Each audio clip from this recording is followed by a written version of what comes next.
Hayotim davomida bir narsaga amin bo'ldim. Bu dunyoda kimnidir sevsangiz, Alloh yo'lida seving. Alloh uchun seving, zero mehr qo'ygan muhabbatingiz u sizniki emas. Hammasi yaratganga tegishli ekan.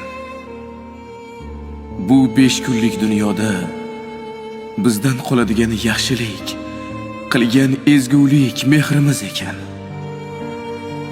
Atrofimizdagi bu zamin insonlari buguni bilan yashashi, go'yoki hayot tugamas ne'matday ko'rinishi ularning katta xatolaridir. Turmush musht zarbalarisiz bo'lmaganidek, rangli gullarimdan ko'rgan tushlarimizni hammasi rangsiz ekan. Zeroki tushlar rangsiz bo'lsa-da, hayotingiz rangli bo'lsin. Hozirda hayotim rangsiz bo'lsa-da, uni rangli ko'rishga harakat qilyapman.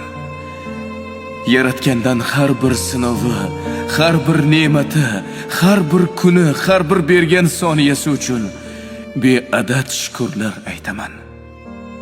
Sizga esa rangli hayot tilayman.